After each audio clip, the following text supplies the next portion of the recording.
নমস্কাৰ মৰমৰ ছাত্ৰ ছাত্ৰীসকল, লাৰ্ণ উইথ এছপিবি চেনেলটোলৈ আপোনালোক সকলোকে স্বাগতম জনাইছোঁ।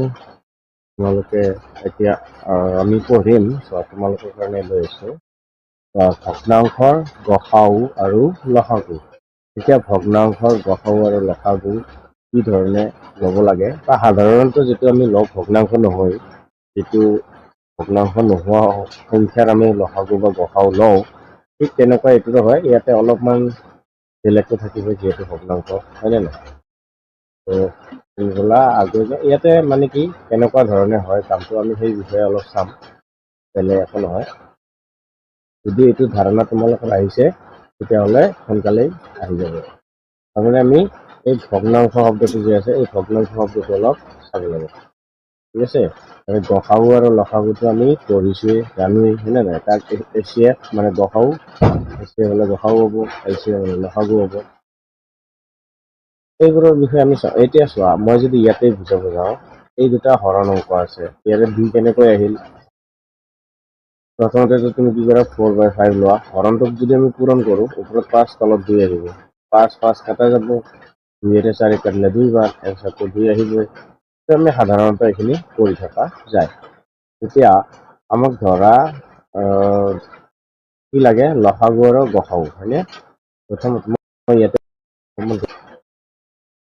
ইয়াতে কৰিলে কি হ'ব, তোমাৰ ইয়াৰ লগতে সংখ্যাবোৰৰ চিনাকি হৈ যাব। তো চোৱা, এইটো 2ৰ বি অনুশীলনী, 2ৰ বিৰ কি কয় সাধাৰণ কথা, আৰু এইবোৰ কথা জানিলেহে তুমি 2ৰ বিত তাৰমানে কি হ'ব, প্ৰশ্নবোৰ সোনকালে বা সহজে বুজি পাবা। তো চোৱা, আমি এচিএফ আৰু এলচিএম বুলি ক'ম, ঠিক আছে? এচিএফ মানে গসাউ হ'ব আৰু এলচিএম মানে লসাগু হ'ব। সেইটো বিষয়ে অলপ চাব লাগিব। এই দুটাই কথা ইয়াতে মানে লসাগু লঘিষ্ঠ সাধাৰণ গুণিতক, এলচিএম, আৰু এচিএফ মানে হায়েষ্ট কমন ফেক্টৰ।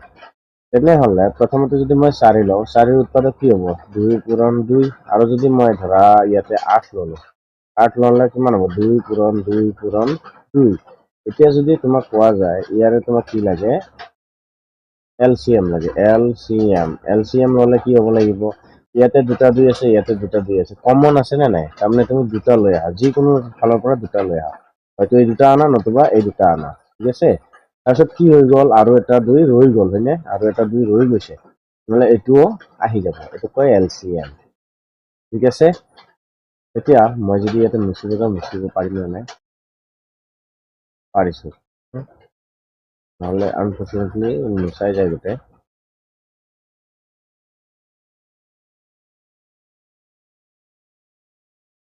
এতিয়া আমি এলচিএম কি কৰিলোঁ, এই 2টা আৰু এই 2টা কমন আছিলে কাৰণে যিকোনো 2টাৰ মই 2টা লৈ আহিছোঁ, নে? তাৰপিছত আৰু এটাটো এক্সট্ৰাটো ইয়াতে আনিছোঁ। এতিয়া আমি যদি আহোঁ এচিএফ, ইয়াতে কি আহিব লাগে এতিয়া, এচিএফ মানে গসাউ আহিব লাগে। গসাউ যদি আহিব লাগে, কমন কি আছে, 2টা 2, 2টা 2, এটাটো কমন নাই, সেইটো নাহে। এই 2টা 2ৰ যিকোনো 2টা 2 লৈ আহা, মানে এচিএফ কিমান, 4, এলচিএম 2 দুগুণে 4, 2 দুগুণে 8, ঠিক আছে? তো আমি 4 আৰু 8ৰ যদি গসাউ চাওঁ 4 পাম, আৰু লসাগু হ'লে কি পাম, লসাগু হ'লে 8 পাম। আমি এইখিনি জানিলোঁ। তাৰপিছত আমাৰ ধৰা আৰু যদি আমি তলত যাওঁ, ইয়াতে আৰু কি কৈছে, ভগ্নাংশৰ ক্ষেত্ৰতো একেই হ'ব, অলপমান বেলেগ হ'ব, বেলেগত আমি নাযাওঁ। এতিয়া চোৱা, 14 আৰু 15ত আমি যাওঁ। 14 আৰু 15ত যদি আমি যাব লাগে, এইটো 15 লোৱা, এইটো 14 লোৱা, যেনিবা মই কৈছোঁ আৰু এইটো সূত্ৰ ব্যৱহাৰ হ'ব, হা, সূত্ৰ ব্যৱহাৰ হ'ব। তো যেতিয়া ভগ্নাংশত আহিম তেতিয়াহে আমি এইটো সূত্ৰ ব্যৱহাৰ কৰিম, নহ'লেতো নকৰোঁৱে। এতিয়া আমি 15ক যদি ভাঙো, 15ক মানে কি হ'ব, 3 পূৰণ 5, আৰু 14ক যদি ভাঙো 2 পূৰণ 7, 7 দুগুণে 14 হয়, হয়নে নাই? এতিয়া ইয়াতে আৰু ইয়াতে চোৱাচোন, কমন নাম্বাৰ কিবা আছে নেকি? নাই। যদি নাই, এচিএফ মানে গসাউ কি হ'ব, গসাউ 1 হ'ব, আৰু এলচিএম মানে লসাগু কি হ'ব, প্ৰথমতে সৰু কি আছে, 2 আহিব, তাৰপিছত কি আছে, 3 আৰু 5, হয়নে? 3 পূৰণ 5, পূৰণ কি আছে ইয়াতে, 7, এতিয়া 7 মানে গোটেইখিনিয়ে গুচি আহিল। কি আহিলে, 3 5 আহিলে, 2 7 আহিলে, মানে কি 14 আৰু 15টোক পূৰণ কৰিলেই আমি লসাগু পাম। যদি যিকোনো সংখ্যাৰ ক্ষেত্ৰত কমন নাথাকে। ধৰা 15 আৰু 14 যদি তোমাক লসাগু উলিয়াব দিয়ে, দুটাই পূৰণ কৰি দিবা, মানে 15 লগত 14 পূৰণ কৰি দিবা, কি পাবা সেইটোৱে হ'ব ইয়াৰে উত্তৰ। ঠিক আছে। আৰু যদি সোধে গসাউ মানে এচিএফ যদি সোধে এচিএফ হ'ব 1। দুটাৰ মাজত মিল নাই, হয়নে নাই? দুটাৰ মাজত মিল নাই যদি 1 আহিব। আৰু লসাগু যদি হয় দুটাৰ মাজত মিল নাই, দুটাৰে পূৰণফল আহিব। এতিয়া নিশ্চয় তোমালোকে এইটো বুজি পাইছ। ইয়াতে আৰু বিশেষ একো ক'ব লগা নাই। তাৰপিছত যদি 18, 27 আৰু 37 যদি আমি চাব যাওঁ, ইয়াতে আমি প্ৰথমতে 18 লওঁ। 18 মানে কি? 2 পূৰণ 9, হয়নে নাই? 2 9 গুণে 18। আকৌ আমি 9 কি কৰোঁ? কাটা গ'ল। 18 মানে কি? 2 পূৰণ 9। ওকে, 9ক আমি আকৌ 3 গুণ কৰিব পাৰোঁ, হয়নে নাই? মানে কি কৰিব পাৰোঁ? 3 গুণে 9। এতিয়া ধৰা 27। 27ক আমি কি কৰিব পাৰোঁ? 3 9 গুণে 27। 3 পূৰণ 9। 9ৰ জেগাত আকৌ 3 পূৰণ 3 আনিব পাৰোঁ, হয়নে নাই? 37। 37ক আমি কৰিব পাৰোঁ 2 পূৰণ 18। আমি 18ক আকৌ 2 2 3 পাইছোঁ নে নাই? মানে আমি সেইটো কৰিম 2 2 3। 18ক আমি কি কৰিম আৰু 2 পূৰণ 3 পূৰণ 3। এতিয়া আমি যদি ইয়াতে চাওঁ, গসাউ চাওঁ, যদি ধৰা আমি এচিএফ চাওঁ, তিনিটা সংখ্যাৰ ক্ষেত্ৰত আৰু এচিএফ কি হ'ব? প্ৰথমতে এটা 3 এটা 3 এটা 3 কমন আছে, আৰু এটা 3 আৰু এটা 3 আৰু এটা 3 কমন আছে। 2 কিন্তু 18ত আছে, 18ত 2 আছে, 27ত 2 নাই, হয়নে? এতিয়া কি হ'ব? এচিএফ 3 পূৰণ 3 মানে কি আহিব? 9 আহিব। যিকেইটা নাম্বাৰ 3ও তাতে আছে সেইকেইটা নাম্বাৰহে এচিএফত হ'ব, মানে গসাউত হ'ব। এচিএফ মানে গসাউ, গৰিষ্ঠ সাধাৰণ উৎপাদক। ঠিক আছে, এইটো। এতিয়া আমি যদি লসাগুত আহোঁ, আমি কিহত আহোঁ? লসাগু, এলচিএম মানে লসাগু, লঘিষ্ঠ সাধাৰণ গুণিতক। এনে গড় দিছোঁ আৰু গুটো তোমালোকে হয়তো দেখা নাই, মই বেলেগ কালাৰ দি লিখি দিওঁ। ঠিক আছে, এইটো লসাগু মানে এলচিএম কি হ'ব চোৱা, মই ইয়াতে আগৰ কাটাখিনি লিখি দিওঁ।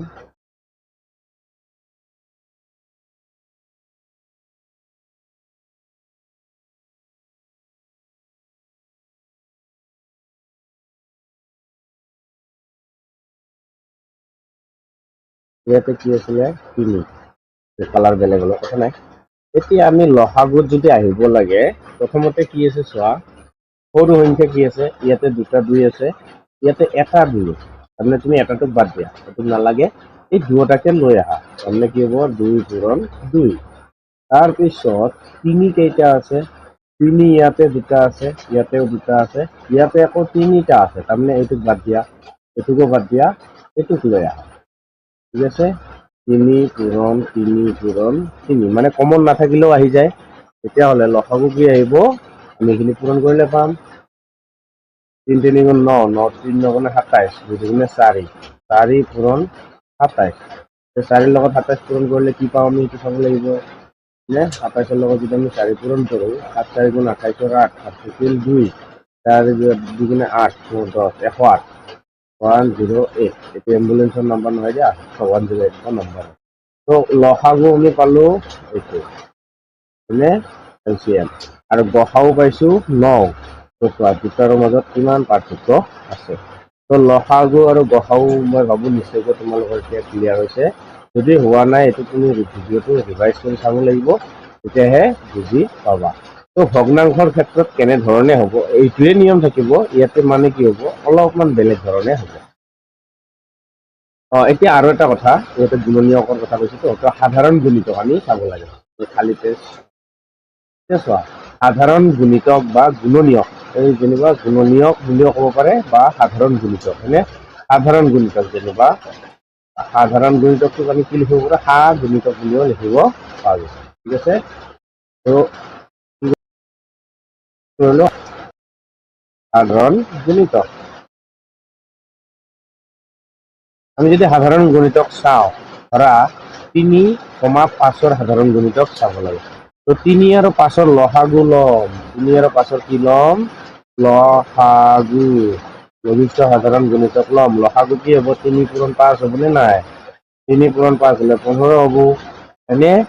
লসাগু সাধাৰণ গুণিতক হ'ব 3 আৰু 5ৰ সাধাৰণ গুণিতক প্ৰথমতে আমি কি পালো 15 তো যদি আমি 15 পালো তেতিয়াহ'লে আমি এইখিনি লিখি দিওঁ এতিয়া 3 আৰু 5ৰ যদি সাধাৰণ গুণিতক আমাক লাগে তেতিয়াহ'লে আমি কি পালো প্ৰথমতে 15 পালো হয়নে এইটো মানটো কি পালো 3 পূৰণ 5 কি পালো 15 ওকে 15 লগত যদি মই 2 পূৰণ কৰো কিমান হ'ব 15 দুগুণে 30 15 3 গুণে 15 3 গুণে 45 15 4 গুণে 60 15 5 গুণে 75 হয়নে 15 6 গুণে 90 মানে এনেকৈ গৈ থাকিব আৰু মানে 15 লগত ধৰা ইয়াতে পূৰণ 1 কৰিলা তাৰপিছত ইয়াতে 2 কৰিলা তাৰপিছত এইটো কাটি 3 কৰিলা 4 কৰিলা 5 কৰিলা এইবোৰ মান আমি এই মানবোৰ কি কৰিম তেতিয়া পাই থাকিম তো এইটোৱে হ'ব সাধাৰণ গুণিতক হ'ব আমি প্ৰশ্ন কৰোঁতে বাৰু যেতিয়া কৰিম তেতিয়া গম পাইছোঁ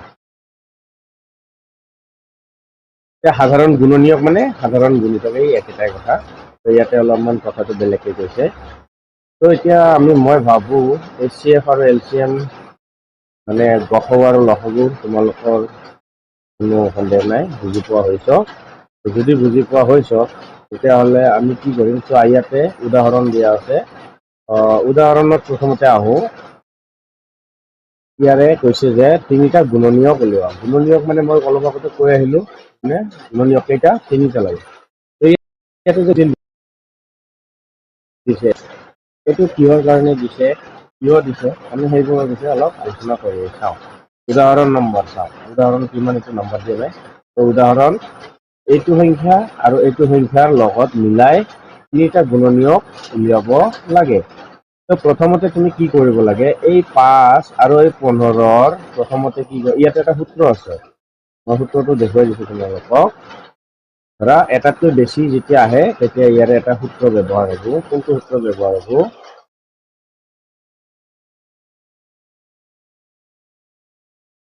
এইটো প্ৰথম সূত্ৰ আছিলে এইটো সূত্ৰ ব্যৱহাৰ হ'ব এইটো কোনো ভগ্নাংশৰ গুণনীয়ক যদি উলিয়াব লাগে এই ভগ্নাংশটো ব্যৱহাৰ এইটো সূত্ৰ তোমালোকে লিখিব পাৰো যে কোনো ভগ্নাংশৰ গুণনীয়ক নালাগে কি কৰিবা ভগ্নাংশৰ গুণনীয়ক ভগ্নাংশটোৰ লবৰ গুণনীয়ক লাগিব আৰু হৰৰ গুণিতক লাগিব তো ইয়াতে প্ৰথমতে আমি কি কৰিম ওপৰৰটোক গুণনীয়ক লাগে আৰু তলৰটোক গুণিতক লাগে হয়নে তেতিয়াহ'লে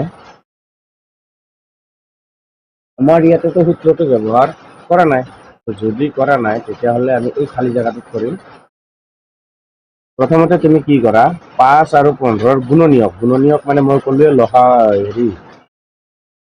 গুণনীয়ক মানে গসাউ লসাগু নহয় সৰি গসাউ তো গসাউ আৰু গুণনীয়ক মানে গসাউ হ'ব HCF হ'ব এইটো বস্তু এতিয়াৰ কাৰণে হ'ব এইটো অংকৰ কাৰণে হ'ব এইটো অংক নহয় এইটো নিয়মৰ কাৰণে হ'ব ইয়াতে 5 মানে কি হ'ব 1 পূৰণ 5 হয়নে আৰু 15 হ'লে কিমান হ'ব 3 পূৰণ 5 ইয়াতে কমন কি আছে 5 তেনেহ'লে HCF মানে ধৰা ইয়াৰ গুণনীয়ক কি হ'ব 5 আৰু এটা কমন 1 থাকেই হয়নে নাই 1টো থাকেই যদি 1টো থাকেই তেতিয়াহ'লে আমাৰ এইখিনি কি হ'ল 1 আৰু 5 পালোঁ নে 15 আৰু এইটোৰ 1 আৰু 5 পালোঁ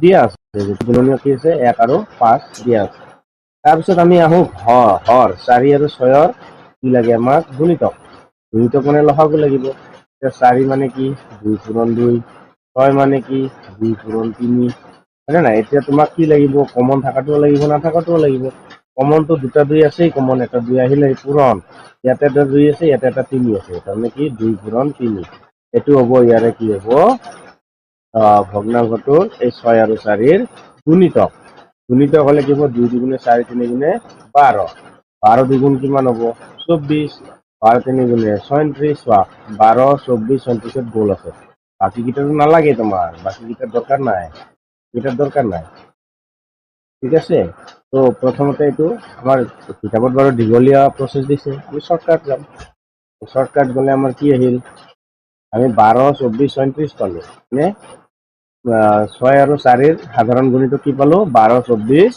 36 এইটো তলতো আছে মই যদি দেখুৱাবলৈ যাওঁ তলতো দেখা পাবা এইটো চোৱা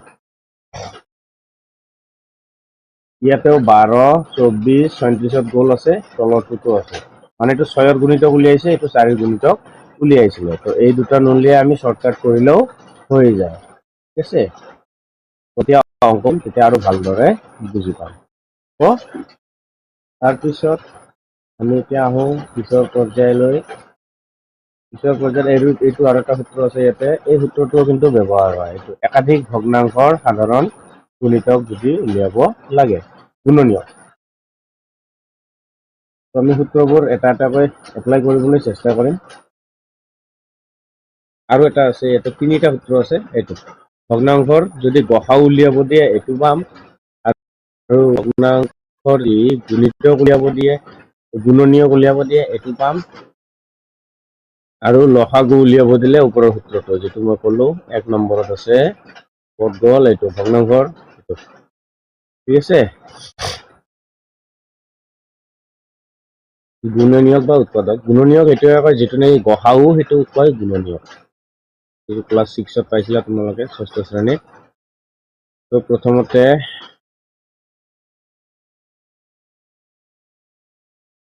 আমি আৰু ইয়াতে বেছি হেৰি নকৰোঁ নাচাওঁ তো আমি ডাইৰেক্ট আহোঁ উদাহৰণটো চোৱা ইয়াতে 12 ভাগৰ 15 আৰু 15 ভাগৰ 8 ইয়াৰ গসাউ উলিয়াব লাগে গসাউ উলিয়াব লাগিলে 5 আৰু 8ৰ গসাউ আৰু 12 আৰু 15 লসাগু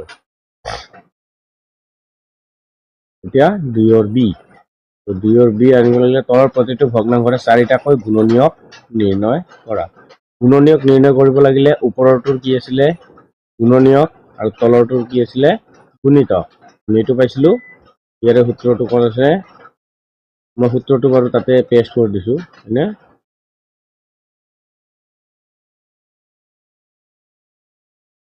এইটো ঠিক আছে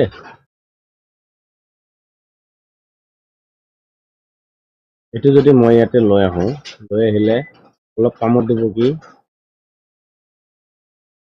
তোমালোকৰ কাৰণে সুবিধাজনক হ'ব যেন মই ভাবোঁ ঠিক আছে তো এইটো যেতিয়া হ'ব ইয়াতে তাৰপিছত আমাৰ ইয়াতে কি কাম হ'ব আৰু বাকীখিনি আমি চাওঁ এতিয়া আমি উদাহৰণত অহাৰ আগতে এইখিনি বস্তু তোমালোকে আকৌ ভালদৰে চাবা তাৰপিছত আমি উদাহৰণৰ পিনে অনুশীলনীৰ পিনে আহিম হ'ব তো আজিলৈ ভিডিঅ'ত ইমানতে সামৰণি মাৰিছোঁ নতুন ভিডিঅ'ত আমি অনুশীলনীৰ প্ৰশ্ন